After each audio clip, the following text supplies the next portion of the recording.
Welcome to the Midweek Athletes Podcast. It's like he's swatting a fly that's in his house. Normally we have a jingle, but we're just gonna get right to it. What's up, everybody? Welcome back to another episode of the Midweek Athlete Pod. It's just me today as your host, but we have a very, very, very special guest. Huh? Yeah, everybody's out sick. Let's just say it like that. Thanks, tech and audio guy. But we have a very special guest in the building. He needs no introduction. He's my father-in-law. Give it up for Doug, a.k.a. Dougie Fresh, is in the building all the way from Lima, Ohio. He is here with me joining us today. So thanks for coming. I appreciate it. Yes. Thank you. I think they all just didn't show up because they knew I was coming.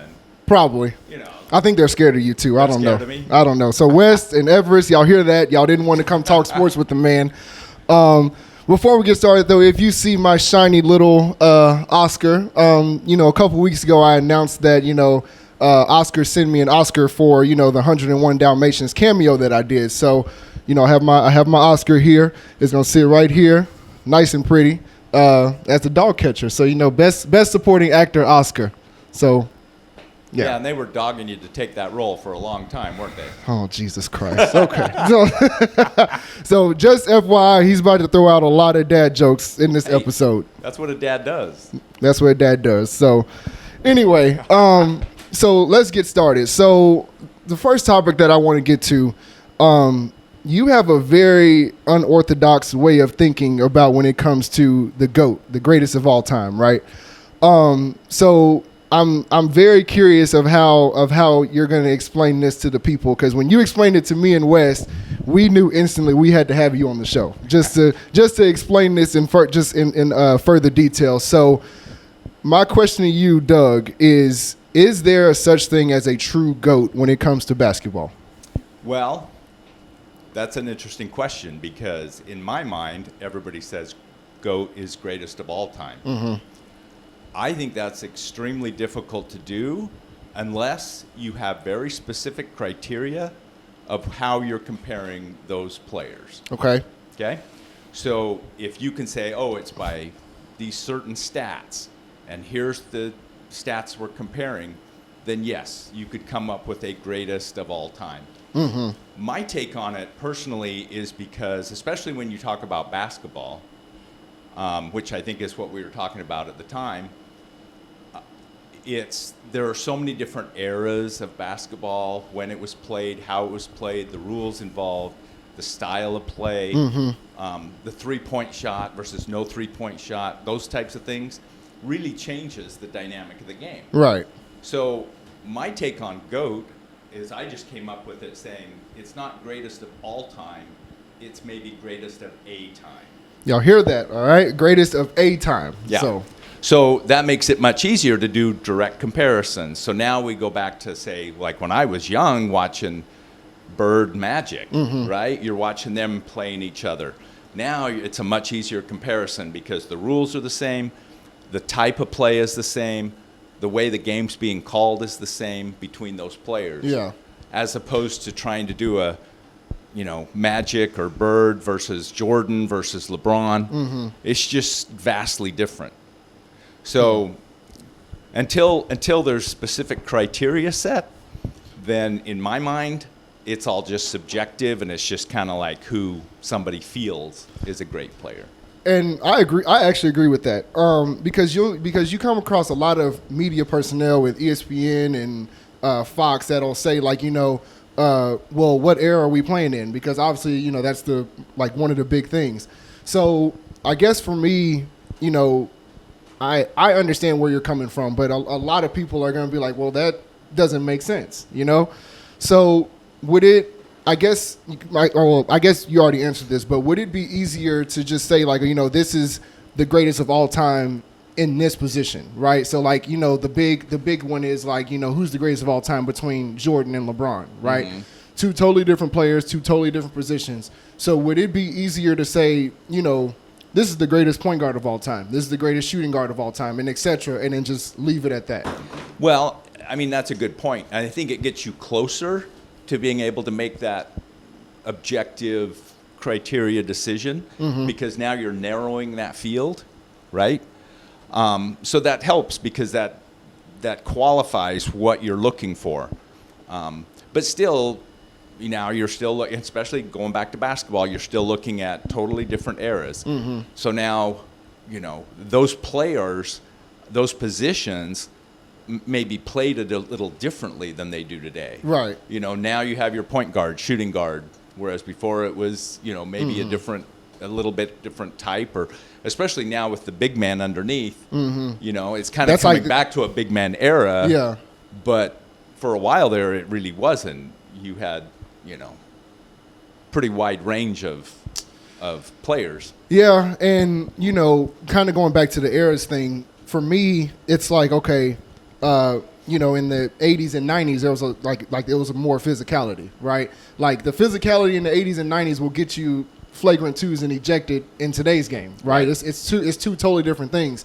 And people will say that the league got softer and et cetera, which, I mean, depending on what style of basketball you like, then I would agree. But I'll say that the talent pool has also is 100 times better than what it was in the 80s and 90s, right? Yeah. Like in the 80s and 90s, you really had a handful of players that you knew, like, okay, like this might be one of the greatest players we've ever seen. In today's game, it's like everywhere you look, the game is just evolving, right? So I'll ask you this, because I kind of want to break this down. Who is your greatest of all, or greatest of a time point guard, and why? So, players, knowing player positions, I'm more guard. I don't know if I necessarily define point guard, shooting guard distinct. It's hard because I have a tendency to appreciate more. So, like let's take, for instance, having grown up in Utah. Right. So now I'm dealing with, I lived there during the finals years with Malone Stockton, right? So somebody could look at Stockton and go, that's a great point guard, right? I mean, I don't know if anybody ever is going to lead the league in assists that'll surpass him. So there's, again, one statistic, tenacious as can be, probably one of the most durable players. Yeah. Right? Probably. I mean, he was 82-game seasons, I think 16 seasons. Which I want to get to that point later, yeah. So there's all these factors that go into it. So he definitely is kind of like one of those types that could be there. Obviously, you have like your Jordans of the world. I don't know. Was he considered the point guard? Jordan He's considered the shooting guard. He's considered whoever he wants to play, kind of thing. Magic, when his, Magic, he basically played all 5 positions. I remember that one finals. He played every position. Right. So, again, now you're talking more crossover. So it's really tough. And then you look at today's players, and, you've got some, like you said, tremendous talent that's going through the league, basketball-wise. So, it's really hard to kind of nail down, these are the best. These are the best of the best, right? Yeah. Well, in comparison to each other, you can throw several names in the mix for sure. You brought up durability. Do you feel, when it comes to your logic of greatest of a time, not all time, ladies and gentlemen, greatest of a time, do you put in the fact of longevity? Because there's not a lot of guys that play 82-game seasons, right? And especially in today's day and age where they load manage and this and that, where they barely play 60, 65 games. That wasn't the case in the 90s. So again, it goes back to the eras thing. Yeah. So for you, is that a factor when it comes to your thinking of greatest of a time? I think so, because, I think I've heard Charles Barkley talk about it on his thing. He's like, look, you're playing games 3 or 4 times a week. You can't show up for those games. You can't play those games. Right. And I get it. They want to work on their, life, and it's not just, killing your body for such a short period of time. But on the other hand, it's like, you're a professional player. When I look at durability now, I think of things like, in today's age, you have the greatest training there is available. You have the greatest nutrition there is available. The greatest regimen of hydration and, whatever other nutrients are involved in the diet and whatnot. So it's kind of like you would think it would be easier to be more durable. You would think so. Not Yeah. to be protective of your time. So there's just, again, so many factors. Yeah, I get that. So, man, I guess I never thought of it like that because, growing up, me, Wes, Everest, our tech and audio guy, Will, and then a bunch of other guys that we grew up with, we always talked about, like, who's the greatest player of all time? Like, is it Kobe? Is it LeBron? Is it MJ? And so to think of it as greatest of a time, I think really that's probably the only way to go. Because like I said earlier, there's too many different factors that you want to put in there. Like I saw on Shaq's podcast with Draymond, he said, your 2017 Warriors versus my 01 Lakers, who wins? Well, right. that's two totally different teams because one, you have the most dominant center ever. And back then, the big man was such a key thing. If you didn't have a true big or multiple bigs, especially if you were going to be playing against Shaq, you were going to lose. Right. And then when you take the 2017 Warriors, that's where shooting and offense really came into play, like small ball and et cetera. So that's two totally different things. And it's funny because Shaq was like, bonus question, who the fuck is going to guard me, right? It's just, and truthfully, that's always a good question. Yeah, and trust me, 7'2", 300 pounds. I can attest that is not a small man. That is a larger than human being, right? So, but I mean that does pose a question. In his era, if you take those two teams in his era or whatever era you want to use, who's going to guard him? Right. But then also you have to look at it from Draymond's point too. Well, on the defensive side, when you guard us, you're going to have to step out to that 3-point line. Yeah. So, yeah, that's a totally different and that brings thinking. up a good point. I'm glad you brought up big man, and I'm glad you brought up Shaq. Because now you look at it and say, okay, how would you think a head-to-head match, speaking of crossing eras, how do you think a matchup in a game between Shaq and Bill Russell? Right. Right? Yeah. I mean, talk about completely different styles of game, different, everything's different about it. So, who's to say? And that's the challenge, right? Because that the player that Bill Russell was may have been a different era, but if he was in the current era or more current era with Shaq, he would have adapted his game appropriately to match that level of play or that style of play. Right. Right? Type thing. So that's why I say, to me, it's all about greatest of a time. Yeah, it's too hard because that's an argument that people will fight to the death. Like it's too hard to say, man, if you put Shaq in this day and age, is he going to average 40 points? Or if you take LeBron and put him in 80s and 90s, is he going to be as successful as now? Yeah. It's too hard to determine that. Like that's just something that you put in on NBA 2K and just kind of hope for the best, right? Right. So and if you take LeBron, nothing against LeBron for sure, great player, but if you take him in an era where he tries to drive the lane and Lambeer puts him on the floor right. and nobody calls anything and they just keep playing and does that over and over, how does that change LeBron's style of play? That's true. Right? That's so true. It's just apples and oranges. And the thing I've got is that in today's argument, people will say, okay, the biggest one's usually obviously LeBron and Michael, right? Michael Jordan. So are the ones that say LeBron's the greatest of all time right? Sure. Are the ones that are saying Jordan is? Sure. So there's your problem, You can never right? go wrong with either answer. Yeah. So, And there's your problem is that both of them are right and both of them are wrong in whatever respect people are arguing. In whatever respect and whatever era they want to play in. Yeah. Because you could make the argument for many. Yeah. You could. So it's tough. You could. So, y'all let us know in the comments, greatest of a time. Okay, not greatest of all Let's time. Let's normalize that phrase. Yeah. Let's normalize that. So ESPN, if y'all start running with that, we want our credit. Damn it. So let's get into this. So the NBA Finals starts tomorrow. We have the Dallas Mavericks and we have the Boston Celtics. Obviously, you're a big basketball fan. You've watched all the playoffs all the way up until this point. What is your prediction for this finals? So I'll say that in my view, the better team is Boston. They had the regular season. they have more well-roundedness. I think they have a stronger bench.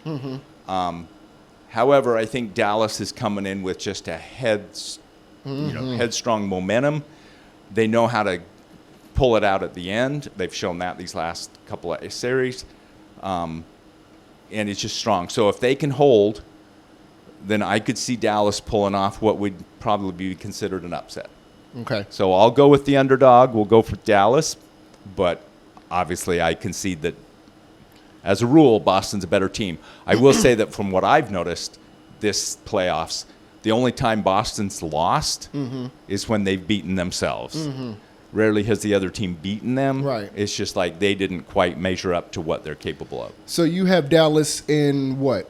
How many games? I think it's going to go 6 or 7. 6 or 7. I don't know if I could pick the exact number, but I think it's going to be 6 or 7. Well, we have people in the chat, including Sam. Sam is saying the Mavs. She says hashtag beat Boston. Sorry, baby, nobody uses hashtags no more. It's okay, so just throwing that out there. Oh, I'm taking audio, guys looking at me crazy. So anyway, and then my one of my homies, Cam Welch, out in Lubbock, Texas, he says OKC, but OKC is obviously not in the finals, so we'll just scroll on past. And then he also said Luka is going to travel and cry his way to a championship. He might be right. I don't know. So, man, I really thought about this. Because truth be told, both teams are somewhat very similar. They're kind of somewhat evenly matched. There's not a lot of defense on either side. So really, I feel like off the top of my head, this is going to be the only championship where it's going to be strictly offense, right? Like there's too much offense on either side, too much firepower.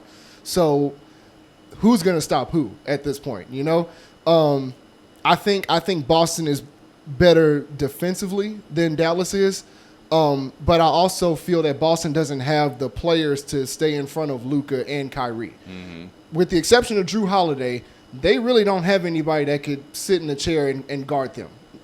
They have a lot of really good athletes and really good players, but Drew Holiday is probably the only one that I say can stay in front of Luka and Kyrie.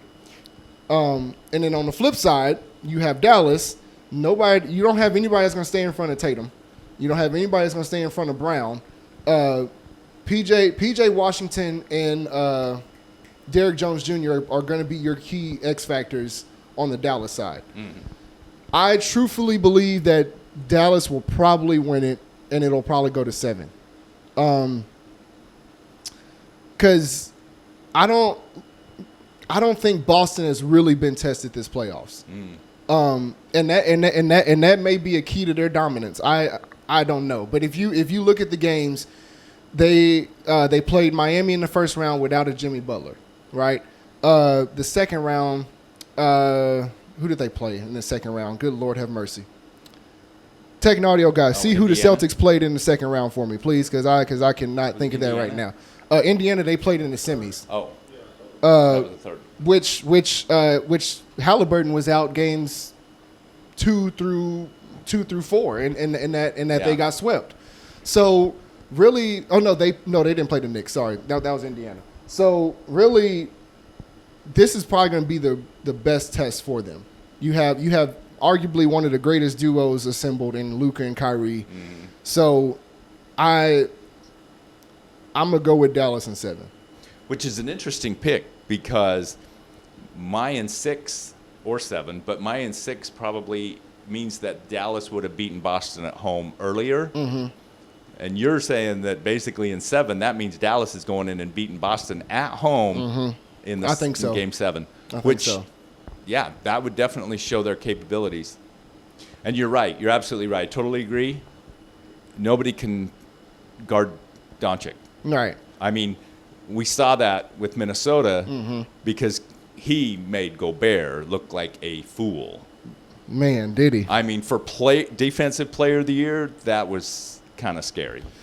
And it's crazy, since we're on Rudy Gobert, a former Utah Jazz. Yep. How, Okay. So Boston. Back to my point. Boston Yep. played the Cavaliers, and they didn't have Donovan Mitchell from like 2 through whenever yeah. the series ended. Which means they weren't the Cavs. Right. Yeah. So you go through these series 1, 2 semifinals, and you really haven't been tested because key players on those opposing teams have been hurt. Yeah. So maybe, and like I said, maybe it's just a dominance thing. I don't know, but I think this finals will really be a true eye opener for everybody that's going for Boston. I think for Boston, for Jayson Tatum and Jaylen Brown, excuse me, this is going to be a legacy defining series for them. Because they already went to the finals once in 22 and they lost to the Warriors, and they were both first time going to the finals. They didn't really, get the grasp of it, whatever, but they still had a good series. Yeah. Now, and then the year after they went to the Eastern Conference Finals and lost to Miami. Mm-hmm. So now you're back in the finals. What does this mean if they win or if they lose? Right? It's Right. like this is going to be a big deal. Right. But my point, back to Rudy Gobert. Sorry. You are a 4-time Defensive Player of the Year. And you know what? We're going to add this. So we have a thing called Enough is Enough list. Because you tune into our podcast, so you probably know what that is. And that list is getting really, really thick. But Rudy Gobert, I'm going to go ahead and add you to the Enough is Enough list because I don't understand how you could be a 4-time Defensive Player of the Year, but every time when it comes to the playoffs, you are such a liability. Can you please help me understand that? Well, I don't know. All I know is that whoever votes for that award probably is going, maybe we shouldn't have. The other thing I'm thinking is if Minnesota would have not had Gobert and had somebody else, they probably would be in the final.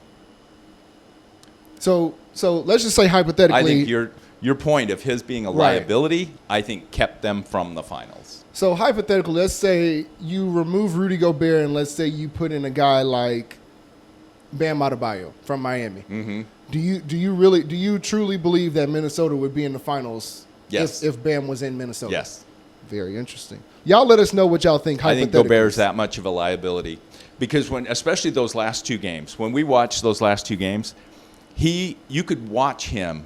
He was always out of position. Mm-hmm. Always. He was always trying to chase something. I mean, and when you're playing defense, position is everything, right? Footwork, position, being in the right spot, knowing when to fall back, double team, cover, all those things.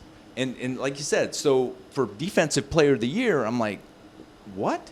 Right. It made no sense. It's like he's the greatest help side defender there is, right? Because like if you keep him in the paint, then and you let somebody drive by, then all he has to do is step over and get it. Mm-hmm. But in a playoff series, in a 7-game series, teams are going to figure you out. And the farther you move him away from the basket, that just opens up the lane that much more, and people can go score left and right, right?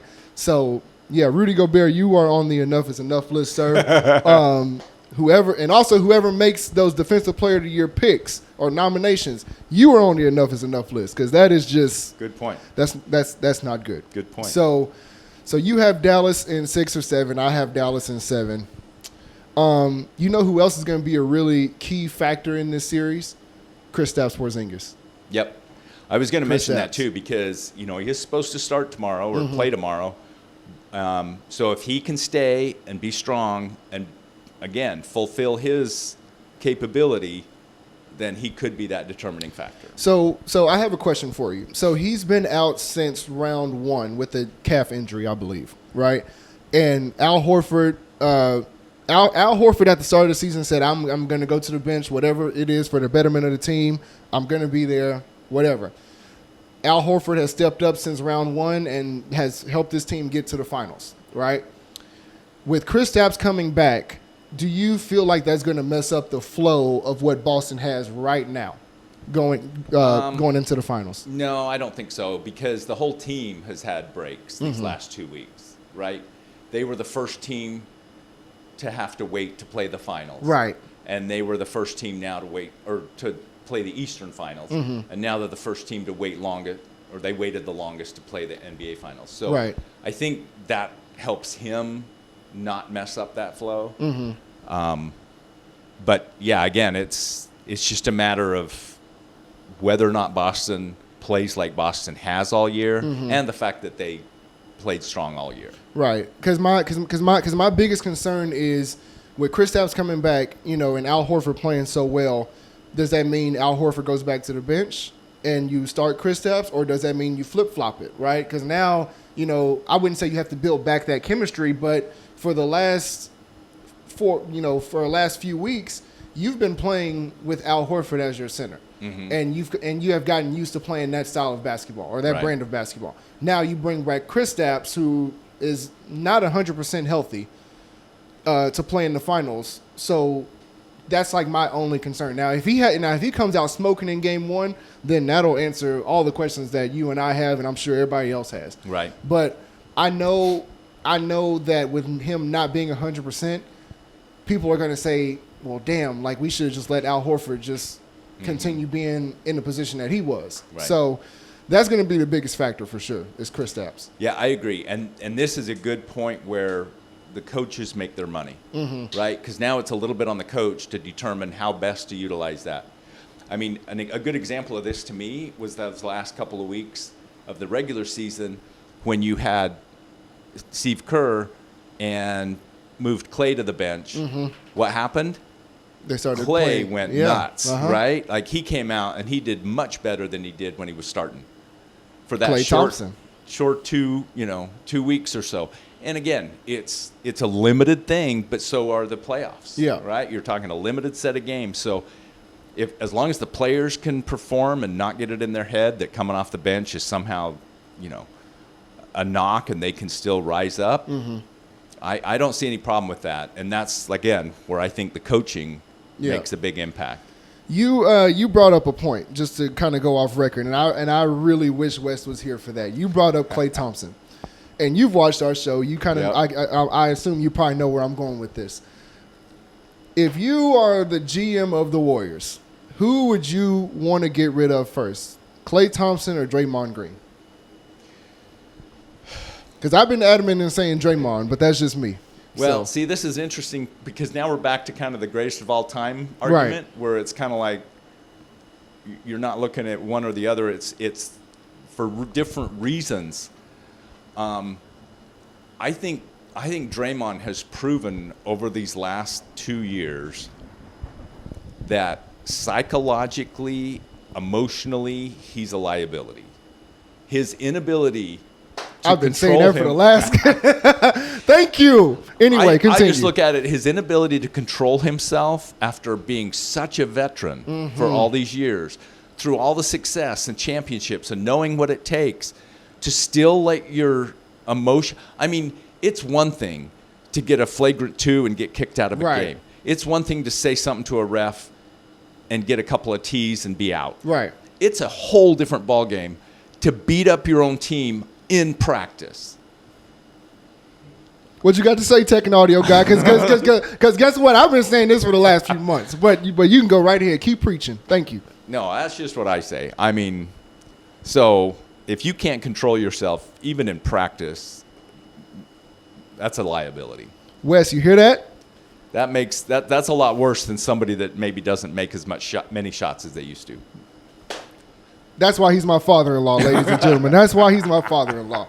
Anyway, we're gonna finish this and episode. I probably have 500,000 people out there right now that are going, he's an idiot. Why did you have him come on this podcast? Hey, listen. It can't be any worse than my Jaylen Green take that we did earlier in the podcast. I still can't live that one down. That's not a good one. So we're gonna close this out by I have a little game for us. Okay. So this is called Start Bench Cut, but this is only based on the playoffs for this year, so the 2024 playoffs. So I'm gonna give you a list of. So we have 6 different categories, and each one has three players in it. Okay. So between the 3 players, you're gonna pick to either start, bench, or cut based on their performances within the playoffs this year. Okay. So the first one. Kevin Durant, Karl Anthony Towns, or Paolo Banchero. Start, bench, or cut? Given the playoffs, I think Cat did really well. I would start Cat. I would bench Banchero, and I would cut Kevin Durant. Oh, my heavens, have mercy. That's actually not bad, but I wasn't expecting you to say cut Kevin Durant. I would. Just the playoffs. Yeah, it's just the playoffs.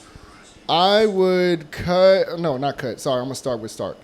I would start with Cat.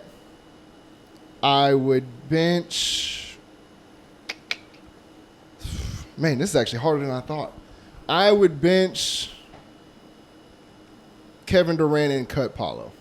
Just because although Paulo had a good series, I don't know. I feel like he had some games where he went missing too. I feel like Kevin Durant was at least, even though he got swept, I feel like he was consistent within those 4 games. Paulo had a good 30-point game here, and then he was like a no-show in the next game. So it was kind of up and down. That's fair. All right, so the second one.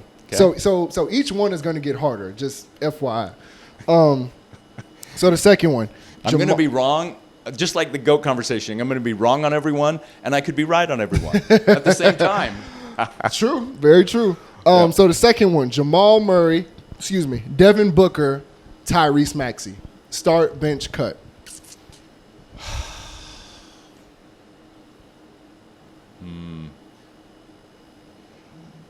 Yeah. See, Those are tricky. Trust me, it's only going to get harder. Yeah, because there really weren't too many standouts in that. And it was tough because Maxey didn't have his big man in there to kind of help him. It's almost impossible to win a series with one star. Right. So if Embiid would have been healthy, given solely on Maxey's play, I'd start Maxey. So now you got Murray and Booker, and I got to just hold it against Phoenix getting swept, so I'm going to bench Murray and cut Booker. I actually agree with that. Start Tyrese Maxey, bench Murray, cut Devin Booker, because Booker, even like in that 4-game series, he did not play well at all. Let his emotions get the best of him, and etc. Jaden McDaniels really gave him a handful. Tyrese Maxey, just like you said, even without Embiid, like there was games in New York where he just closed out the game by himself. Yeah. So that one he did. Yeah. I mean, it was over, and he brought it back, and they won it in overtime. Yeah, so. and it had Tracy Morgan and Ben Stiller flipping him off in the crowd and stuff. So yeah, he deserves to start in these playoffs. So yeah, start Maxey, bench Jamal Murray, cut Devin Booker. So yeah, I agree with that. Number 3. Kyrie Irving, Jaylen Brown, Donovan Mitchell. That's tough since Donovan was out a little bit. But Kyrie, he was so clutch in so many games. They would not be in the finals if he hadn't have been clutch in several moments this time. So I got to start Kyrie.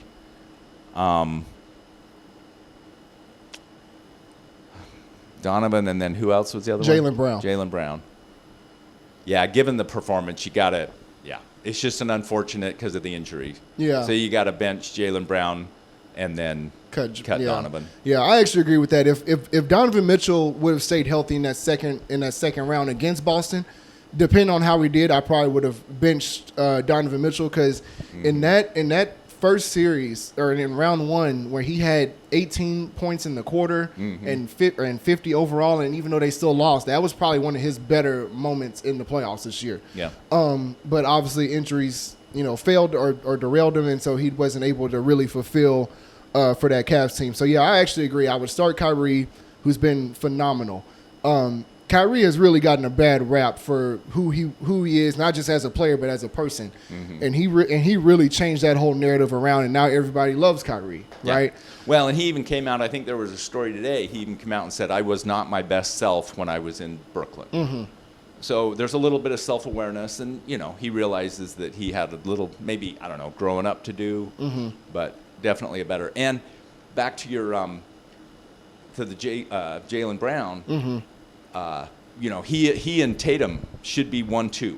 Oh yeah, pretty much absolutely. every game, right? Right. But yet you had one game that was pretty much won by Horford when he hit the 6 or 7 threes, and many of them very key at the moment to win that game. And then the other game that Derek White just went bananas. Yeah. So that's And maybe that's just a testament to their depth and Right. strength. But it wasn't all kind of on his shoulders. Yeah, and also Sam had a good point because we talked about this the other day in Utah. I didn't want to tell you so that way you can start You thinking. didn't want to give me insight. But she brought up a good point that between Kyrie and Jaylen Brown, those are probably two guys that you could depend on to help you win ball games. Mm-hmm. Donovan Mitchell, even though Donovan Mitchell's a great player, you can't necessarily depend on him as much as you can the other two. Right. So that was a really valid point. All right, so the fourth one. So we're getting ready. We're almost there. Fourth one, Nikola Jokic, Anthony Davis, LeBron James. Start, bench, cut. I felt Jokic really had a soft playoffs this year, I especially can agree after with coming that. off. Especially after coming off the championship. I can agree with that. I think Anthony Davis came on a little stronger. Mm-hmm. My wife and I were very critical of Anthony Davis for quite a bit of the season. Mm-hmm. Just, it's like, you'd have been around the league long enough. You really need to be stepping up. Right, and he came out really, really strong. Yeah, and he was a lot better there. And then, LeBron's LeBron. Regardless of the GOAT conversation, you cannot deny LeBron. When he wants to take over a game, most of the time it's going to happen. Right. So, I'm going to give the nod. I'm going to give a little bit of kudos to Anthony Davis. So I would start Anthony Davis. I agree. Would bench LeBron, and I would cut Jokic. God damn it, we are on the same page. I love it. I was going to say the same thing, and it's no disrespect to Jokic, but if we're going to talk about just this playoffs, he really, between round 1 and 2, he really didn't have the best of playoffs, especially in round 2, because we talked about this in a few other episodes, how Minnesota was built like that Lakers team from the bubble. And how they had multiple bigs to go after Jokic. So there's not a lot of teams that have that size, because we talked about eras and stuff like that. Yeah. There's not, especially in today's day and age, there's not a lot of teams that have that kind of size and length and athleticism. So to put that on Jokic and bother him a little bit, like obviously you're not going to shut him down. He's gonna still put up a triple double in some way, shape, or form. Yep. But his shooting numbers in the second round versus Minnesota was not great at all. He had one game, I think, where he shot like 75 or 80%, which kudos to him. But that's because Rudy Gobert was playing like a piece of paper, just absolutely terrible. Yeah. But Minnesota really bothered him. So I actually agree. Anthony Davis was absolutely phenomenal, regardless if they got – I don't think they got swept. I think they got gentlemen swept. So I think they won one and then got beat. But every game he was consistent. And that that narrative of Anthony Davis is he's soft or whatever, he actually played really, really well. He had several spots where he was very aggressive and came on strong. Right. So I was more impressed with him during the playoffs than during the regular season for sure. Yep, I agree. What I think is interesting about Jokic this year, and maybe it'll be interesting to see how it plays into next season, but whenever you have a player like him that, triple-double, dominant, all these, his style and his capabilities. But what people a lot of times don't realize is how quickly defenses will adapt. So you cannot do the same move and expect to have the same outcome Nope. when people are going to change the way they play because they know now how you do that. So I think that's what he saw a little bit of this year. He's still going to always get his stats. Right. But I think that's why it was a little bit different, them shutting him down, and Jamal Murray for that point, and the combo, right? The combo. That was the thing with like Stockton Malone. They had the pick and roll. People figured out how to play that, so they had to figure out something else to make it work. While it works, it's great, and it's like, oh my gosh, nobody can beat it. Right. And then they figure out how to beat it. So, I think that was Jokic's issue. I agree. So the next one, SGA, so Shai Gilgeous-Alexander, Jalen Brunson, Tyrese Halliburton. Brunson, absolutely. I mean, start. if you were voting for MVP solely off the series they were in, just based on the playoffs, he would yeah. I mean, Brunson just blew everybody away. His effort. I mean, he just talk about somebody that gave 100 and whatever %. It was amazing. and he was consistent, and he performed. It wasn't just like he was playing hard but not getting any results. Mm-hmm. He kept him in every game. He won most of the games for him. Yep. Hands down. Yep. SGA, I would agree with that. Okay. SGA's great. He had a little bit of spottiness in a couple of the games. Mm-hmm. Who was the third one? Tyrese Halliburton from the Pacers. Again, which he also had some spottiness too. Yeah. So given now we're looking at comparisons, I would bench SGA. I would cut Halliburton. I will agree with that, yeah, because I mean we're both 100% on Jalen Brunson, stardom, MVP of the playoffs in my true honest opinion. But when it comes to SGA and Halliburton, you have to look at it like this. SGA had the team in OKC, the number one seed in the West, and arguably the West is obviously way better than the East, right? Like we know with physicality, better teams, etc. He was able to take that young OKC team and take them to the playoffs as the number one seed. Halliburton had a really good start to the playoffs, and he was also spotty. So you really can't go wrong with either or. Mm-hmm. But I mean that's another one that I agree with you on. I would bench SGA and then I would cut Halliburton. And the only reason I would cut Halliburton is because I feel like his spotty games were the reason that they lost those certain games. Yeah. Because if you look at it, there was games in New York where there was games where when they were in New York, Indiana really needed a superstar. Mm-hmm. Really needed it. And he was nowhere to be found. Yeah. Like he had 11 points and 7 assists on, 14 shots, right? Mm-hmm. Or he would barely take 10 shots. SGA, he was not going to not take a shot, right? So I would bench SGA and cut Halliburton. Yeah. Based on the playoffs. I agree.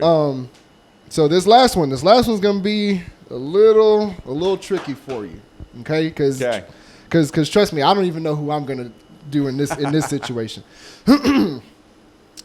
Anthony Edwards, Luka Doncic, Jayson Tatum. Start's easy because Doncic just smoked everybody, mm-hmm. so he's easily the starter. So now we got Jayson Tatum and Anthony Edwards. Yeah. I got it. Well, no, it's not really, in my mind, it's not as hard as I would think it would be. I would bench Jayson Tatum. I would cut Anthony Edwards. Really? I was so impressed with Anthony Edwards through the season, through the first round. Mm-hmm. And then it's almost like he ran out of gas. He was playing so hard. Yeah. But he just, and so when it came to that crunch time, take over a game, win it, didn't happen. I agree with that standpoint because you really he's the ultimate scorer on that Minnesota team. Where Jayson Tatum, he has Jaylen Brown, Drew Holiday, etc. But to Anthony Edwards' credit, he did have guys step up in some key moments, especially in that second round. Jaden McDaniels, Nickeil Alexander-Walker, they really stepped up, both defensively and offensively. But this is one that I gotta disagree with you. I'm actually gonna bench Anthony Edwards and cut Jayson Tatum. I can see that. And this is no disrespect to Jayson Tatum. Jayson Tatum through all 3 rounds of playoffs has averaged a double-double. Like he's 28 and 10, 30 and 10 in another round, 29 and 11 in another. But I truly based on I feel like with Jayson Tatum's stats, they really just came easy. Because again, I don't feel like they've really been tested. So again, that might be a dominance thing where he's averaging double-doubles, and kudos to him. But Anthony Edwards, I really feel like he really transitioned into a superstar this series. Or not this series, this playoffs. He really took that next step because nobody expected them to beat Denver. Yeah. So I have start Luka, bench Anthony Edwards, cut Jayson Tatum. That's my side. I definitely can respect that. And I don't know if either one of us are right or wrong. It's just, to me, I look at it as Jayson Tatum is steady right here. Right here. And Anthony Edwards kind of does this. Uh-huh. And I think he did this, and then he kind of dipped a little bit down and didn't quite ever get it back. And I think I mean, I was watching one of the games. I can't remember exactly which game it was, but the commentators were like, he's just running out of gas. He's having to do so much. Yeah. And a lot of that has to do with the fact that they are doubling him and putting it, I mean, that's a lot to fight through, right? But he's so young, and to transcend like that in the playoffs, in the highest moment against the defending champs, I mean, I don't think that should go unnoticed. Now, obviously, they got to the Western Conference Finals and just flamed out, right? Like I didn't think Minnesota was going to get to the finals. Yeah. But nobody also expected them to get to the Western Conference Finals either. Right. With Boston, it's basically championship or bust. Like if Boston got knocked out in the second round by the Cleveland Cavaliers, then all hell would break loose, right? Because, again, the expectation is you need to get to the finals. Yeah. Minnesota, their expectation was let's just make the playoffs and let's see what we can do from there. Yeah. And to their credit, they caught fire. Yeah. So, well, it's interesting because your argument for Anthony Edwards of he's young, he had this, that was kind of, so that's almost the argument I used with back to the Banchero and Kevin Durant, right? Right. So I used that the same way, just the opposite. Right. Like Banchero's young, he has more capability. Durant's a veteran, been there a lot of years. Kind of like he should have been able to do better. Right. Right? I get Both that. him and Booker. So we kind of used each other argument for different groups. for different groups. So, but now, was that all of them? Yep. That. I was waiting for the one where I could say, cut Rudy Gobert. So I didn't want to put him on there because he's such a liability. I didn't know where he would fit in this start bench cut. But yes, cut Rudy Gobert, whatever list he's on, because that performance that he's been doing. Yeah, you could do a Caitlin Clark, Angel Reese, Rudy Gobert. Start Caitlin, bench Angel, cut Rudy Gobert. Simple, very simple. So yeah, man, I think that's all the time we have. I can't thank you enough for coming on the show. It was a blast. I loved it. I wish those other two wasn't ducking smoke and would have came and joined us, but it's okay. We do have a little gift for you. Tech and audio guy, you can toss that to me, please. Thank you. So on behalf of the Midweek Athlete Pod, we got you one of our shirts for being a guest on the show. So thank you. This is just one of our shirts. Awesome. That's for you. I can wear that with pride. So again, thank you for coming. We really appreciate it. And it's time to close us out. So I'm Evan. I'm Doug. Dougie Fresh. Thank y'all for tuning in. See y'all next week. Peace.